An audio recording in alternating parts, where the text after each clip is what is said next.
Hello, thank you for joining me. We are here to talk about the provider PIMR form and how to submit the referral through CRISP. First, I want to talk about there are two different ways to send this referral.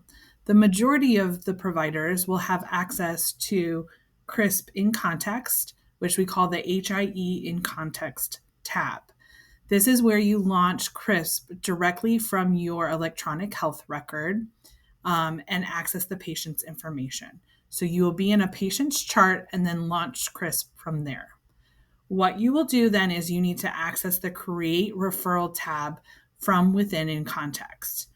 Quick reminder here is down at the bottom, you have a little arrow to expand your menu. That's really helpful to be able to see your different options. That will expand this screen right here, which will show the different categories. Where you're going to click is under apps. So click the apps tab and additional tabs will show up here under this.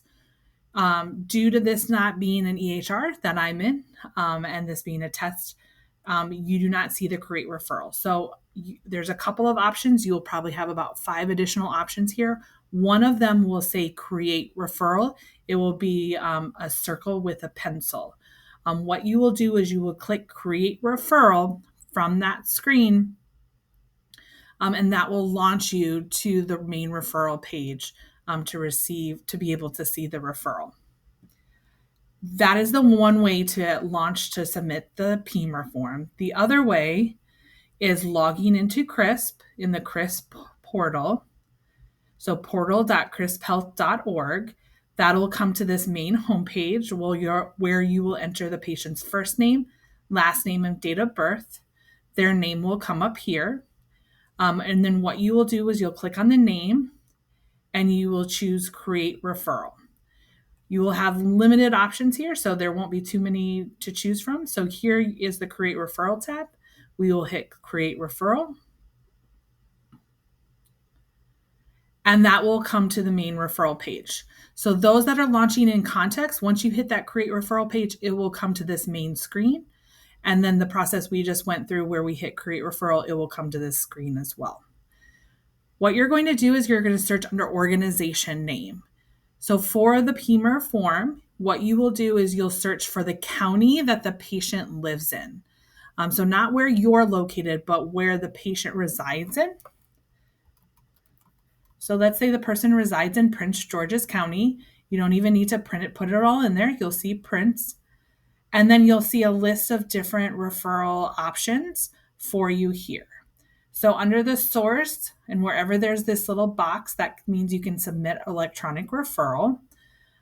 You will see the PIMR. So the postpartum infant and maternal referral. You can also do the drop down with the program description. That will show you verify that this is the postpartum infant and maternal form, and that is going to your local health department to be managed. It also has that contact information at your health department to be able to reach out to them if you have any questions. What you're going to do then is click the button right next to it. That will then highlight this Create Referral for Program button. So we're going to click that, and that'll automatically lead you to the referral form page. This top portion here, it pulls from our master patient index. Under the master patient index, it pulls a lot of the general information. We do ask that you check that the phone number is correct and updated if needed.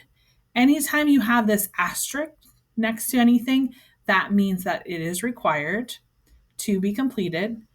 You have the next part is patient insurance. All we ask here is for you to put the main category type of insurance, as there's additional insurance information further down. Then it gives you what program you're filling out. So this gets into the specific questions in the PIMR form. Again, here's a great place to verify. This is for Prince George's County. And then that this is the PIMR form. This is the duplicate of that paper form that you used to fill out, just digitized. So you will see both radio buttons, drop downs, and fill in the blanks. So again, wherever there's those required fields, you will go ahead and complete those fields. So as you can see, this is required. Phone number is also required. Preferred language is required. And then as you can see, more radio buttons with required fields such as race and ethnicity. As we scroll down here, there's also the emergency contact information, the infant demographics section, the maternal primary care provider. Here's that section more about insurance information. So here, a little more specific about Medicaid. It has a space to put the name of the MCO with drop-down options. Also, let's say the person does not have an MA number. You would then put no, and then you need to put these 11 nines here. So you could just cut that and put that in there if they do not currently have a number but have medical assistance. If you do have the number, we would want you to put in the medical assistance number there. Then we get into prenatal history, OB history, overall history, services received during their pregnancy, and then the assessment risk factors, looking at maternal risk factors, psychosocial risk, pregnancy risk, infant risks, also the reason for the referral. As you can see, these are required fields, but there is the option to check none of the above if it does not apply. Some of these other ones, if you do click, for example, history of abuse or violence, it has that asterisk next to it, letting you know that there's an additional question if that box is checked. Then at the bottom here, there is a place to enter if you have any additional information you would like to include. So this is a free text box where you are able to enter anything that would be important for the health department to know, such as maybe they need food assistance or whatever other things that are important. That's a free text box to provide for them. And then here you'll put referring provider. So you can do this either yourself. So I'm referring the patient myself.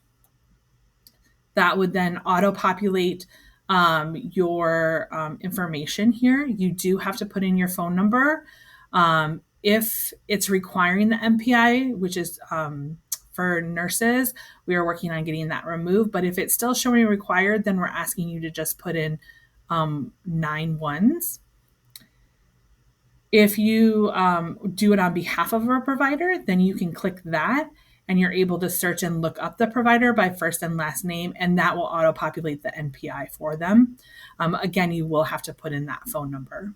And then you just attest that the patient is aware that this information is going to the health department and hit the submit button. Once you hit that submit button, the page will reload and you'll get a referral confirmation page come up here. So it will say, thank you for using the service. Here's the confirmation number.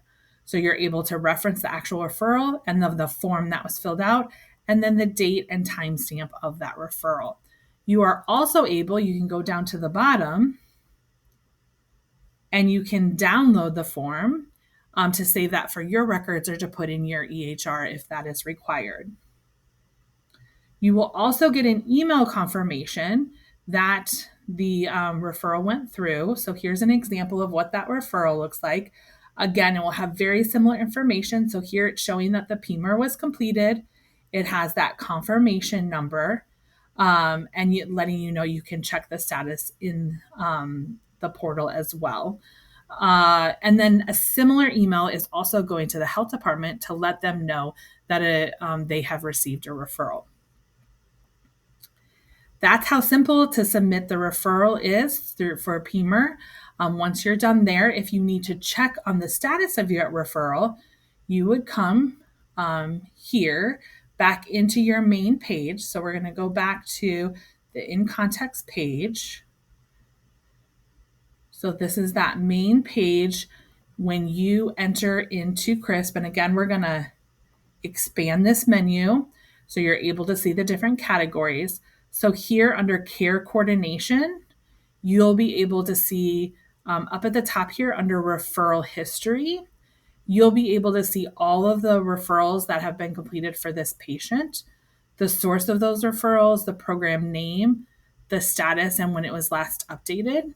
So you probably will be able to see the MPRA for the patient as well, the Maryland Prenatal Risk Assessment, also if it was sent to the MCO and the outreach that was provided in connection to services.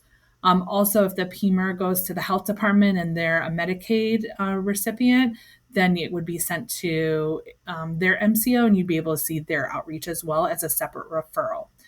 To get additional information on that referral, because right now it will just have the status and when it was last updated from a high level standpoint, you can click on the referral. It will have who sent the referral. So in this case, it would be you.